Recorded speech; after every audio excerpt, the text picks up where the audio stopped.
Muy buenas tardes, amables televidentes. Bendiciones para todos. Aquí estamos con otra entrega más de tu espacio Yo Te Escucho.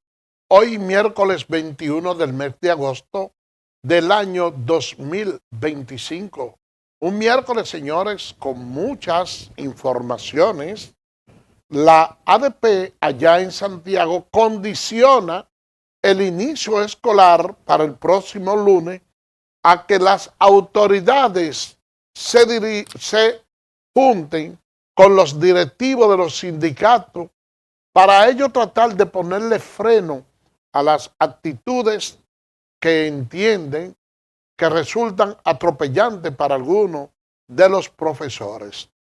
Por otra parte, señores, los apagones siguen acaparando la atención en los últimos días. Y déjenme decirle algo, que los moradores del barrio de los Alcarrizos, así como de Villa Duarte y varios sectores populosos del país, están con el grito al cielo, porque alegan que los delincuentes aprovechan esos apagones y que las cámaras de vigilancia no pueden captarlo para cometer sus tropelías. Los comerciantes tienen que cerrar los negocios temprano y la gente tiene temor de salir a comprar hasta una vela. El tema de los apagones ha sido bastante recio en los últimos días y todo parece indicar que nosotros aquí en este programa llevamos un paso al frente, porque nosotros decíamos el lunes de esta misma semana que cada vez que Celso Marrancini está al frente de los que tiene que ver con el tema energético, siempre se forma un caos. Y hemos recordado otra etapa donde él también ha tenido su intervención, cómo se ha comportado el sector eléctrico, que ha sido completamente caótico. Eso lo dijimos el lunes, pero ya los legisladores en el día de ayer y en el día de hoy han estado pidiendo la interpelación de dicho funcionario y han dicho que el presidente de la República debe de destituirlo y consideran que su actuación es inhumana y que solo le preocupa buscar ventajas personales de sus empresas en perjuicio de la población más vulnerable del país. Y la verdad es que el tema energético es algo que nosotros debemos de repensar en nuestro país. Y yo le digo esto porque tenemos muchos años padeciendo de ese problema. Y en ocasiones uno siente que puede haber cierto alivio y de repente se desploma el sistema eléctrico y salen de circulación diferentes plantas que ponen en jaque a la población. Hace poco se había servido una información de que República Dominicana, a través de cable submarino, le iba a dar energía eléctrica a Puerto Rico. Y uno, como dominicano, se sintió orgulloso de que Dominicana pueda brindarle servicio eléctrico a Puerto Rico, que tenga energía para llevar hacia allá. Eso coloca a la República Dominicana de cara al mundo entero como un país que ha alcanzado ciertos niveles de desarrollo y que levantan la moral al modo interno. Pero cuando uno ve el desplome que ha tenido el sistema energético en los últimos días, entonces como que se llena de confusión y no logra entender la situación y cómo es que si nosotros vamos a suplir otro país, no podemos solucionar la demanda interna del nuestro. Pues miren, yo le voy a decir algo. Yo estuve escuchando en el día de hoy al señor Celso Marrancini referirse al tema eléctrico. Y él prometió que a partir del día de hoy el tema de los apagones iba a mejorar sustancialmente y que de una forma u otra los apagones no iban a ser tan prolongados como se han dado en los últimos tiempos.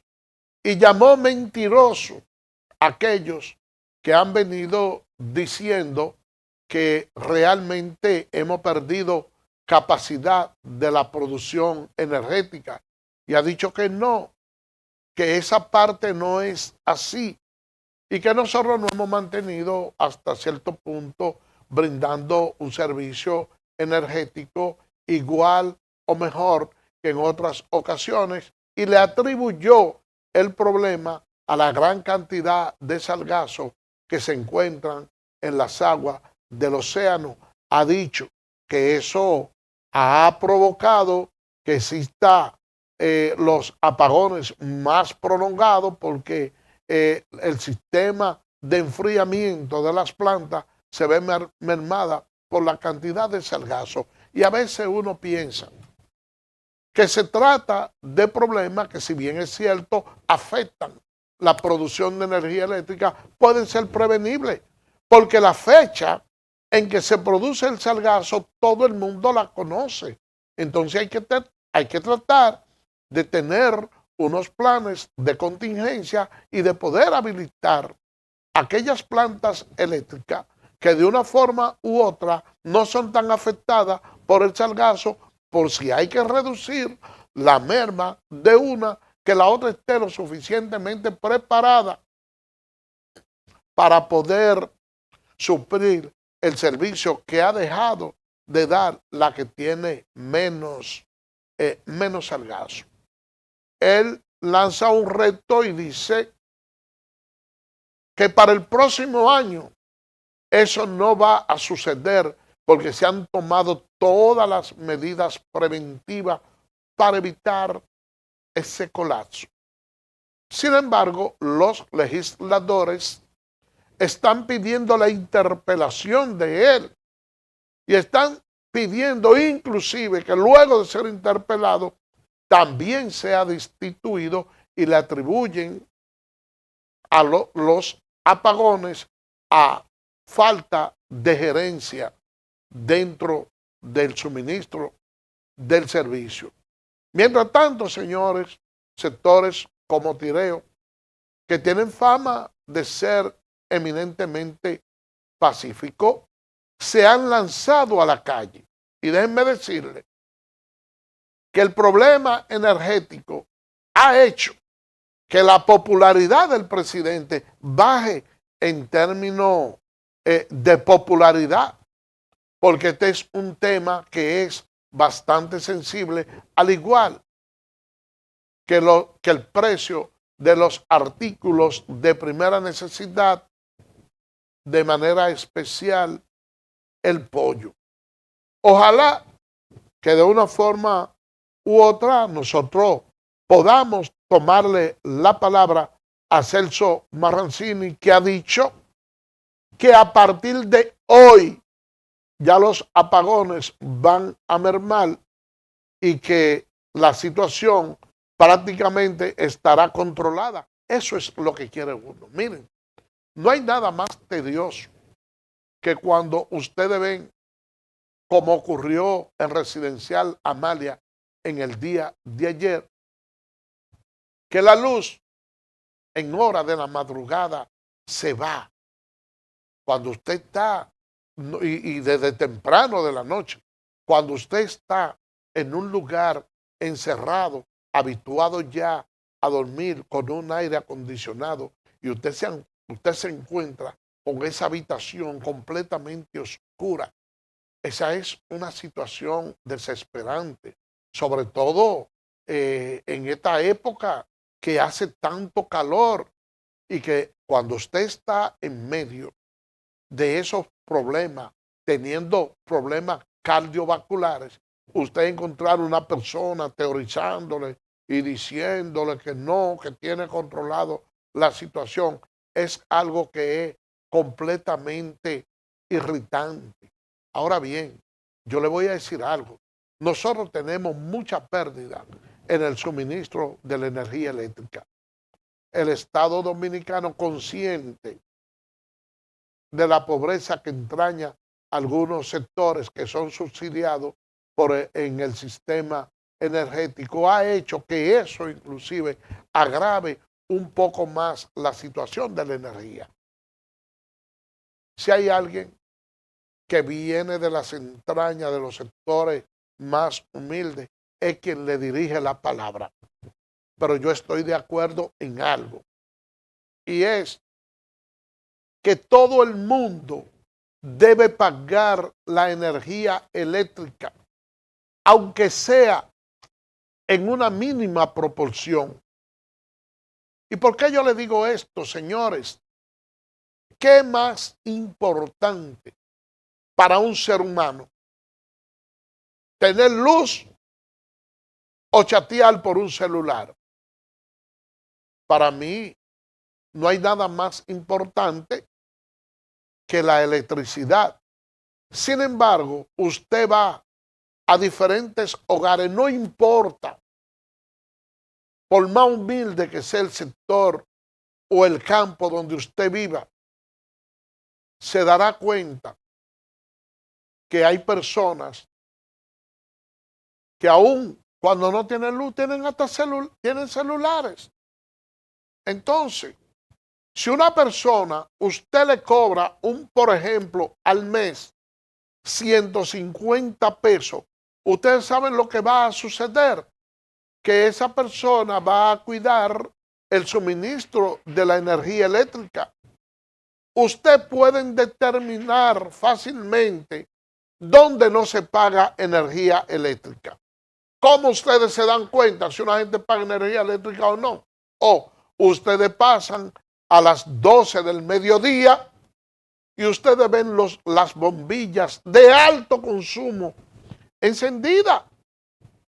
No hay tampoco una cultura de ahorro de la electricidad. Y eso es algo que nosotros tenemos que ir fomentando poco a poco.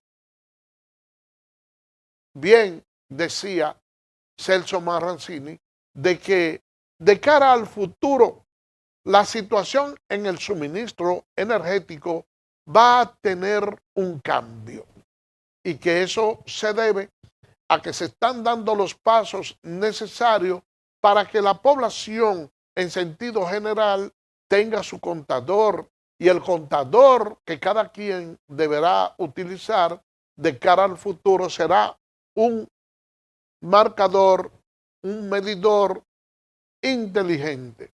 De manera pues que si a usted le suspenden el servicio, en vez de usted tener que esperar 24, 48 y hasta 72 horas para el restablecimiento del servicio, usted podrá pagar y de manera digital desde las mismas EDE le van a instalar el servicio y en una fracción va a tardar de unos 15 minutos, usted tendrá repuesto el servicio energético.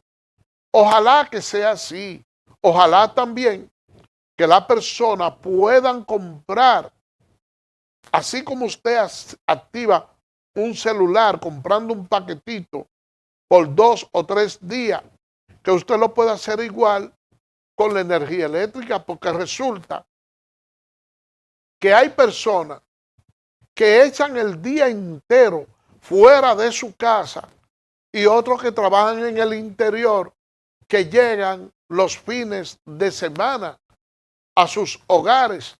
Y si usted puede comprar un paquetito de luz que le dure 2 o 3 días, que usted la pueda comprar al detalle y usted utilizarla en los momentos precisos y guardar la otra energía.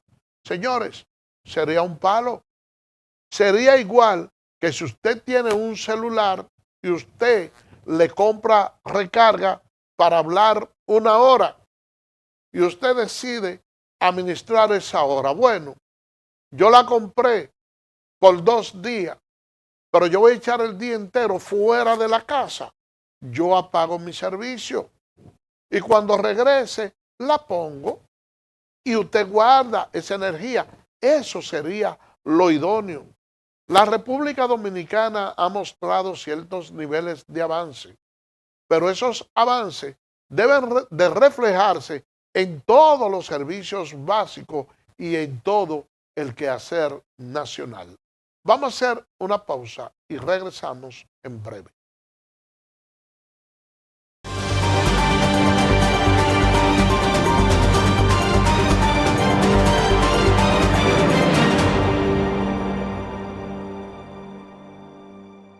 Eres experto haciendo que todo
Telemedido, Edesur pone a tu disposición el teleconsumo, una herramienta en la que puedes monitorear el consumo de la energía eléctrica en la forma en que prefieras, diario, semanal, quincenal, como tú entiendas. Para poder recibir la proyección de tu factura eléctrica solo tienes que enviar un correo a miconsumo@edesur.com.do.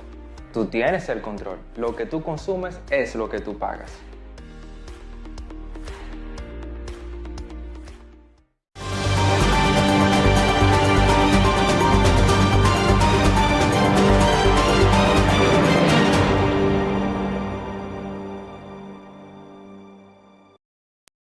Gracias por permanecer con nosotros. Miren, el próximo día 4 del mes de septiembre se pondrá a circular este hermoso libro, no tanto en lo que es en el aspecto de las letras que son bastante grandes y que una persona que tenga problemas visuales puede leer sin ningún tipo de problema, sino también la forma en que está diseñado este libro.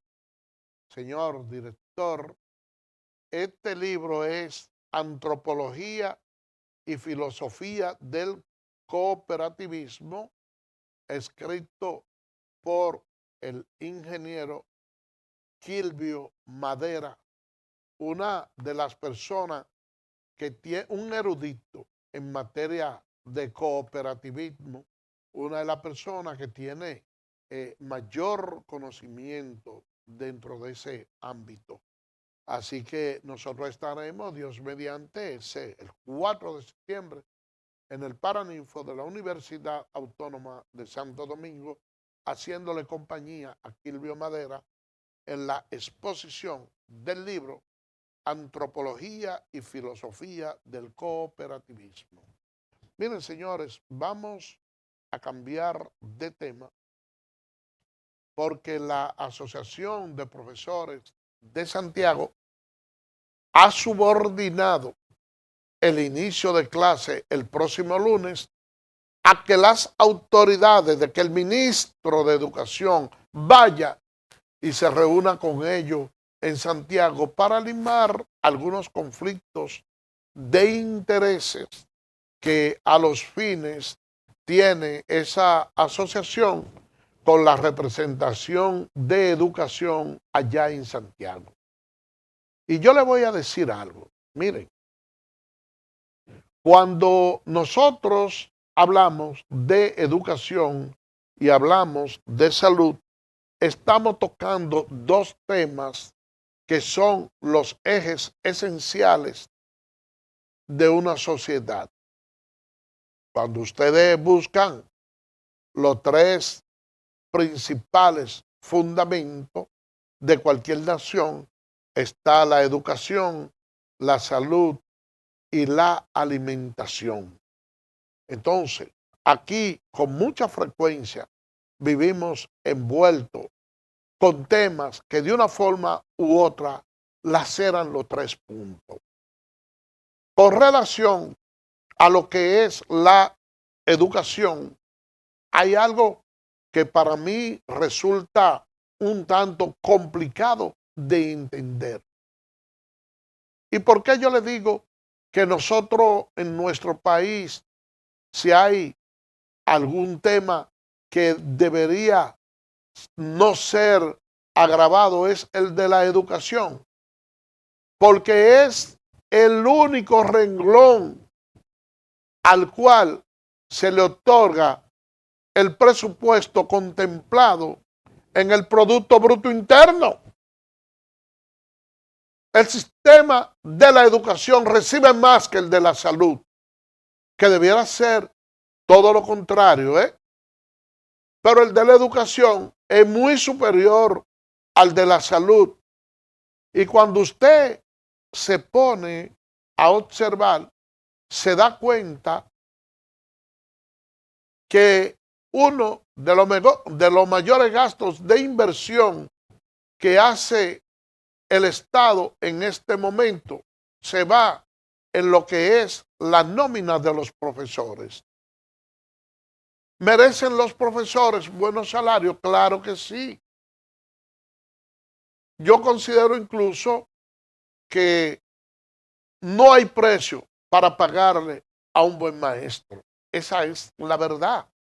Ahora, ¿qué le gustaría a la población? Y se lo digo a la ADP.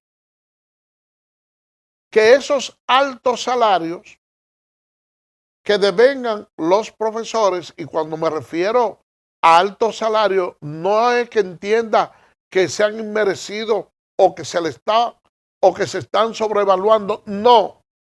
Es que yo estoy haciendo la comparación con lo de otros tiempos.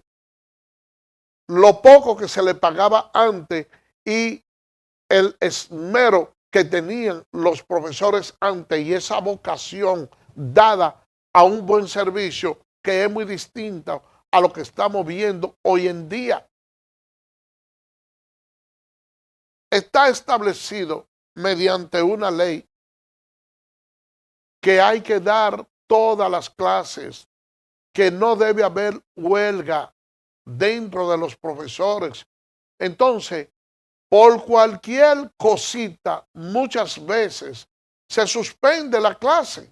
Déjeme decirle que los profesionales de la educación creo que son los únicos del país que tienen 3 meses de licencia. ¿A quién le dan 3 meses aquí? Se trabaja de lunes a viernes. Tienen libre los sábados y los domingos. Y tienen libre todos los días feriados del año. Son unos trabajadores que tienen una super protección por el Código Laboral. Ahora, ¿qué ha sucedido? Que uno ve una degradación, si se quiere, en cuanto al respeto de los profesores por parte del estudiantado. Pero también ve que muchos profesores se comportan de forma antiética y con acciones que llaman mucho la atención, porque nosotros cuando vamos a calificar ese sector, tenemos que ver las cosas desde diferentes puntos de vista.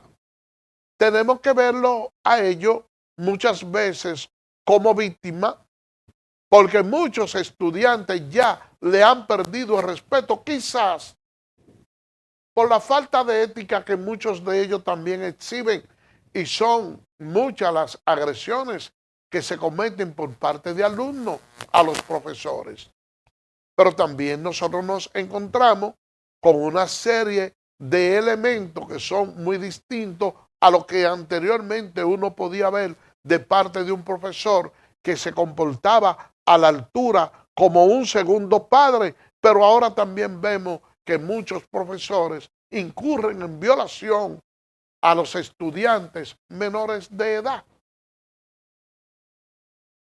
Ahora también vemos que la formación docente ha tenido un giro de 360 grados, porque los tiempos han ido cambiando, pero la educación en nuestro país se ha mantenido un tanto estancada y distante de los tiempos modernos, porque todavía hay profesores que tienen una determinada edad, que no están aptos para dar clases en estos tiempos ya de la tecnología, donde las carreras básicas de la matemática, literatura, historia, lengua española siguen jugando un papel importante, pero ya no son los más determinantes. Porque ya un profesor de antes no daba mecatrónica, no tenía que ver con esas cuestiones de inteligencia artificial que ahora los jóvenes de ahora, para estar en consonancia con los tiempos, tienen que aprender, porque el país realmente ha cambiado en todo el sentido. Y uno a veces comete hasta la torpeza de entender. Uno dice, pero es que los bachilleres de antes eran más inteligentes que los de ahora. Señores, nosotros teníamos una educación que estaba basada en memorizar clases. Un estudiante que agarraba un libro de lo que sea y se lo embotellaba, y esa persona al momento de coger un examen daba una respuesta tal y como decía el libro, entonces ya eso era un estudiante inteligente, porque tenía un cerebro muy desarrollado que podía almacenar en su memoria muchas cosas. Pero ya los tiempos han cambiado y ahora la tecnología nos ha mostrado a nosotros que no hay la necesidad de almacenar todos esos datos en la mente, que lo que hay que tener es un manejo conceptual de las cosas, un razonamiento, y ahora mismo usted le pregunta a cualquier persona por el teléfono de alguien muy allegado a usted, y a veces uno pasa trabajo. Por ejemplo, hoy una persona me pidió el número de teléfono de mi esposa. Y yo someramente, cada vez que, porque nos comunicamos muy frecuentemente, más o menos como que lo tengo en mente, pero para ser un poquito más certero, siempre recurro a verlo en el celular porque lo tengo grabado. Ahora bien, si ustedes me preguntan a mí por el primer teléfono que tuvo mi hermano mayor, que fue por los años 80, yo se lo recito. Ese número yo se lo recito. Le digo, no, era el 5662713. Porque uno, los teléfonos, se los sabía de memoria antes de utilizar estos aparatos. Pero ya ahora los jóvenes que nacieron en este tiempo se valen de la tecnología. Pero cuando nosotros tenemos que conversar con ellos y necesitamos cualquier dato importante, cualquier información, entonces son hasta nuestros nietos quienes nos instruyen a nosotros como padres o como abuelos cómo manejar la tecnología. Entonces, no es justo, y vuelvo al tema central, que siendo la educación el eje esencial que permite el desarrollo de un pueblo, nosotros muchas veces por razones políticas, los gremios cuyos directivos forman parte de partidos políticos para hacerse sentir, sacrifiquen la enseñanza que le dan a los estudiantes y que muchas veces lo hacen para buscar notoriedad pública. El ministro de Educación debe de tener como norte impedir a cualquier modo la paralización de las clases. Yo le digo esto porque en los colegios privados la clase es continua. Sin embargo, en la educación pública, nuestros estudiantes, que son lo de la clase más pobre, están llegando con deficiencia a las universidades. Y anteriormente, la cosa era inversa. Los estudiantes de escuelas públicas eran los que tenían la mejor proyección, eran los más inteligentes, porque para pasar de curso había que tener una buena formación académica. Pero ahora no. Ahora incluso, hasta en la escuela pública, está prohibido que los estudiantes reprueben, que salgan, o que se quemó fulano este curso. No, eso está prohibido. Hay que promoverlo como de lugar, aunque tenga laguna, aunque no esté cumpliendo. Y muchos de esos estudiantes, cuando salen de la secundaria, salen con falencia y van a la universidad, y ustedes ven que realizan trabajo tomando en consideración las vías electrónicas y se hacen profesional.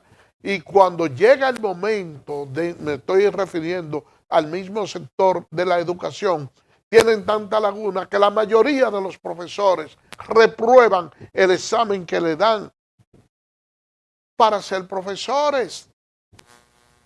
Entonces, vamos a conversar, estamos a tiempo. No hay que esperar el lunes para iniciar con una huelga el año escolar. No podemos.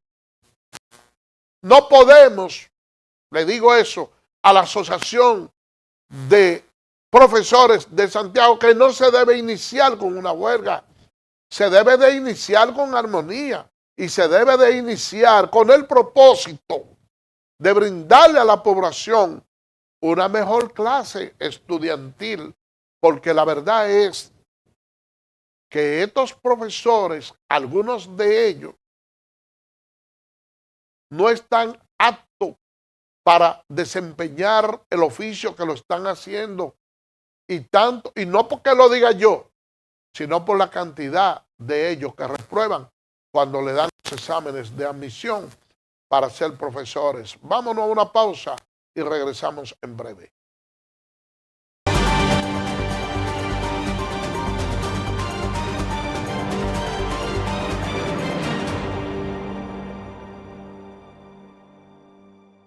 Eres experto haciendo que todo sea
Edesur pone a tu disposición el teleconsumo, una herramienta en la que puedes monitorear el consumo de la energía eléctrica en la forma en que prefieras, diario, semanal, quincenal, como tú entiendas. Para poder recibir la proyección de tu factura eléctrica, solo tienes que enviar un correo a miconsumo@edesur.com.do.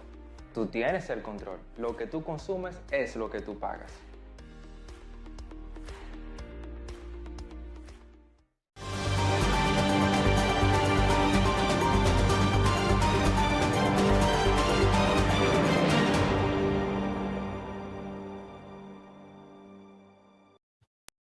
Gracias por permanecer con nosotros. Miren, la situación en nuestro país, en los servicios básicos, ya nos referíamos hace poco al tema de la educación. Y vamos a continuar con uno de los ejes esenciales, que es el de la salud. Nosotros en el país estamos viviendo una situación bastante crítica en materia de salud. Y no quiero particularizar este tema ni que se le quiera dar un tinte político de que eso es algo que obedece al actual gobierno. No. Eso ha sido de manera sistemática. Que los hospitales públicos, cuando la gente va en procura de un servicio, lo quieren tratar peor que a un animal. Yo pienso que la expresión es cruda, pero lo quieren tratar peor que a un animal. Y yo le digo esto, y lo que debiera hacer es mirar para los lados, porque quizás si hay un perro al lado mío y tuviera algún raciocinio, es capaz de morderme, porque entiende que a quien lo estoy atropellando es a él, pero no es así. Los usuarios del servicio público se le trata muchas veces con menor delicadeza que a esos animales. Yo le digo eso porque uno lleva una mascota a un veterinario y lo primero que ustedes ven que hace el veterinario es ponerle un bozal. Le pasa la mano al animal y le dice al dueño, mira, sujétalo, que lo voy a inyectar, esta inyección es pica y él puede tirar a morderme. Y si tiene una patita mala, después que tiene el bozal, usted ve que ese veterinario lo trata con ese nivel de delicadeza, le suministra la medicina, le cura la herida, se la cose y ustedes ven cierto amor. Pero cuando ustedes van a un hospital público, entonces se encuentra con un personal médico que muchas veces se mantiene incómodo por cualquier razón y ni siquiera una respuesta adecuada le da a un ciudadano. Y quizás cuando yo digo esta parte, que aquí yo sé que este programa lo ven muchos médicos, entenderán que yo estoy exagerando y no es así. Y ustedes saben por qué yo digo esto, porque lo que me gustaría es que las cosas cambien y que el ministro de Salud se empeñe en que los médicos que están al servicio de la población menos pudiente desempeñen un papel más amable con los pacientes. Y le voy a decir algo, y yo le voy a decir algo. Cuando ustedes ven que una doctora, una ex ministra de Salud, como Altagracia Guzmán Marcelino, dice que se siente orgullosa y se siente contenta, o no orgullosa, lo de palabra orgullosa lo digo yo, que ella se siente contenta por un artículo que escribió el decano Listín Diario en la fecha del lunes, donde habla de la deshumanización de los hospitales, que se siente satisfecha. Porque ha dicho que a eso es que se ha referido el presidente del colegio médico, y ella dice que ella como persona envejeciente ha ido a los hospitales y ve el maltrato que se le dispensa a la población. Señores, eso es algo que llora ante la presencia de Dios y que debe motivar al ministro de Salud Pública a realizar una investigación exhaustiva y mandar a poner en todos los hospitales un buzón de sugerencia y tener una persona independiente al que trabaja en el hospital para que tome un lapicero y se lo dé a la persona cuando vayan saliendo y le diga cómo usted sintió que le brindaron el servicio. Y al lado con su caja de ese buzón de sugerencia en todos los hospitales, que la persona opine y él llevárselo sin la intervención de ningún director de un hospital ni de los médicos que allí trabajan. Y cuando se lean esos buzones de sugerencia, va a saber el ministro de Salud cómo es que aquí la clase médica maltrata a los pobres cuando van a los hospitales. Y ese mismo médico que se torna intolerable en un hospital tiene su clínica privada y el trato que le dispensa a la persona en su clínica. Usted piensa que fue que le cambiaron el cerebro y que no es el mismo médico, porque son cosas distintas. Y cuando lean ese buzón de sugerencias en los diferentes hospitales, entonces hacer igual que como hacen esos ciclones batateros, que le dicen batateros, porque cuando llevan tanta fortaleza, que no solo se llevan las hojas de la batata, sino que la sacan de fondo y la botan bien lejos. Así merecen muchos médicos que trabajan en el sector público que se han sacado porque han perdido la humanidad y no podemos llegar a esos niveles. Ustedes saben lo que es una expresidenta del colegio médico decir que se siente contenta porque ella está padeciendo en carne propia el maltrato de sus colegas. Eso es inconcebible, porque aquí muchas veces los gremios tienen una doble cara. Yo escuché al presidente, a Waldo Ariel Suero, dando unas declaraciones y hablando de la cantidad de médicos que no están trabajando. Y uno dice, wow, es una cantidad alarmante. A esto hay que buscarle una solución. Y nosotros quisiéramos que sí, porque mientras más médicos haya laborando, es mejor el servicio para la ciudadanía. Y el Estado tiene la obligación, de acuerdo a la Constitución, a brindar esos servicios médicos. Pero también sería bueno que el mismo presidente del colegio médico y el ministro de Salud le expliquen con sinceridad a esta población qué es lo que está pasando. ¿Y por qué es que hay tantos médicos, tal y como dice el presidente del colegio médico que están sin empleo. Porque eso no obedece a una mala gestión de un ministro en específico.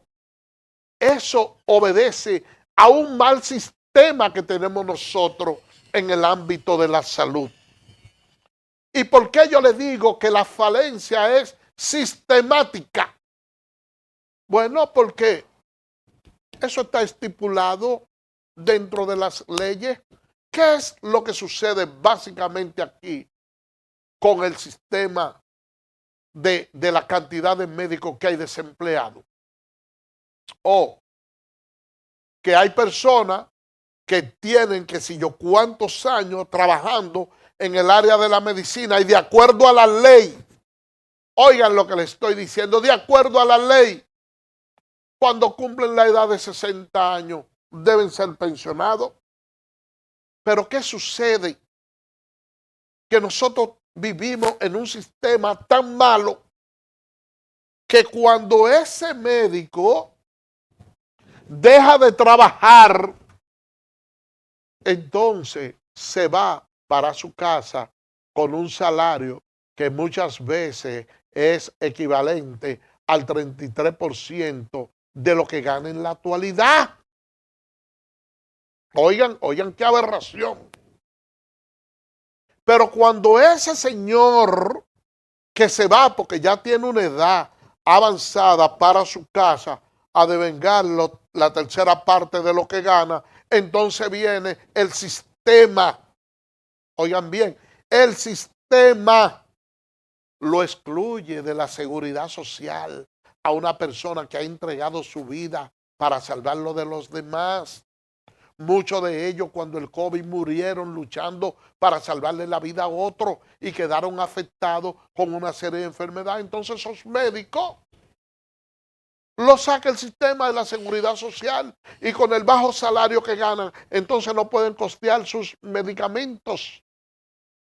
Yo pienso que se debe de legislar en ese sentido y tomar en consideración que eso de manera, porque hay leyes que son especiales. Debe haber una ley especial, porque una persona que haya dado su vida para ayudar a los demás, para preservarle la vida y la salud, no puede ser que él mismo, cuando ya no pueda servirle al Estado brindando la salud, entonces lo saquen a él de la cobertura médica. No, los médicos debieran de tener un renglón especial que aun cuando ya estén pensionados, deben de gozar de todos los privilegios de una seguridad social. Ah, no, se la quitan. Entonces, ¿qué sucede? Que cuando esa persona tiene una edad avanzada y están pegados con los presidentes de los gremios, le dicen, fulano, mira, yo todavía me siento hábil para trabajar. Yo soy una persona que está trabajando porque el trabajo de la medicina no es igual que el de la albañilería, que usted tiene que pegar bloques, usted tiene que hacer esto. No, se trabaja con el cerebro y la persona tiene una experiencia acumulada que no debe de perderse. Entonces, ¿qué le dicen? Que no me den la pensión. Pero hay muchos de ellos que ya tienen ciertas enfermedades que no están aptos para ejercer, pero lo dejan para que cosa un tema de humanidad. Y esa parte desde el punto de vista espiritual, yo lo veo bien que una persona tenga un corazón noble. Lo dejan para que pueda seguir disfrutando de su seguro de vida, porque se le paga tan poco que si le quitan el seguro, le quitan todo, se pueden morir. Pero entonces ese que está devengando ese salario y que tiene ese puesto, impide que otro que está en plena facultad, que también es médico, que puede iniciar una carrera al igual que él y le quedan muchos años de vida productivo para ayudar a la sociedad, no pueda entrar.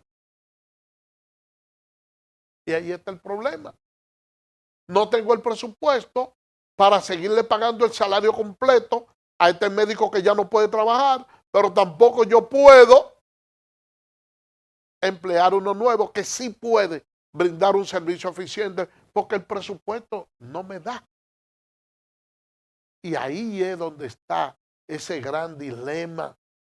Y por eso es que muchas veces cuando hay esos pleitos entre los gremios y lo que son los ministros de salud, que le dicen, no, mira, fulano, ven acá, vamos a sentarnos aquí, vamos a hacer un acuerdo. Hay otra cosa también, vamos a sincerar esta situación. Tú me quieres hacer huelga porque yo te empleé tanto médico, ok, entonces vamos a sacar todo esto que no me están trabajando. Porque hay médicos que viven fuera del país, que no pasan por un hospital y están devengando un salario.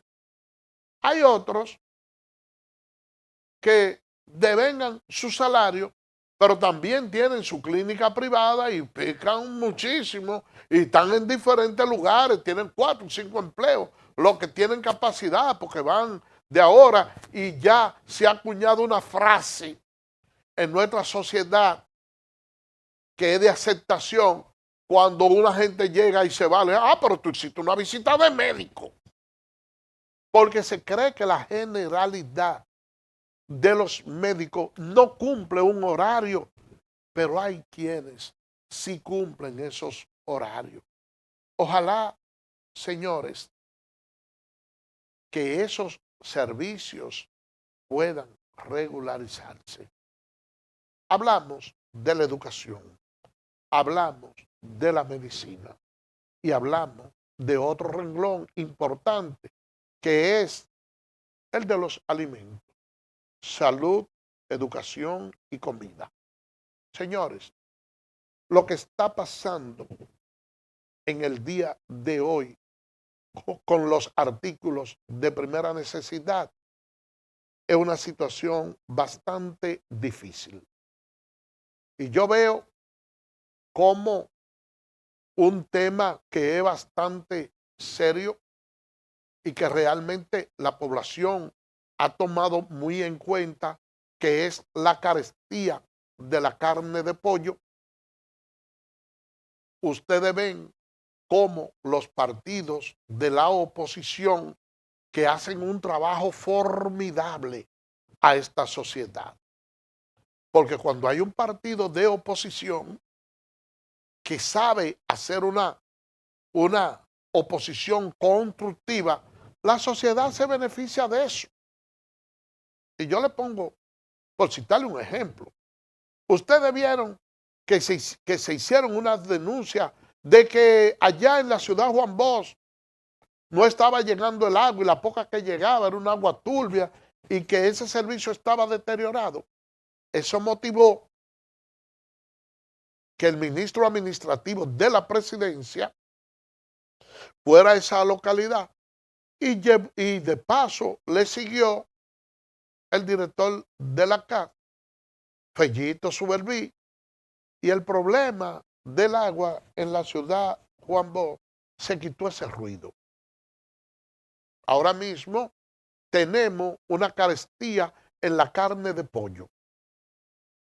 Pero ¿qué sucede?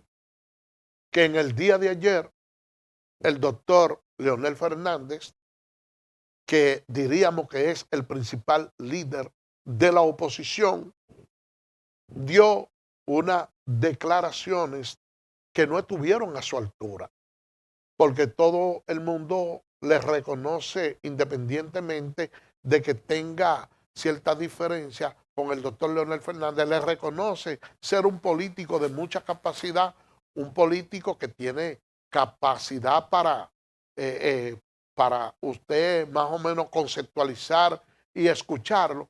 Pero ayer dio unas declaraciones ridículas que hoy en día, que en el día de hoy ha sido criticada por mucha gente cuando él dijo que la libra de pollo está a 125 pesos.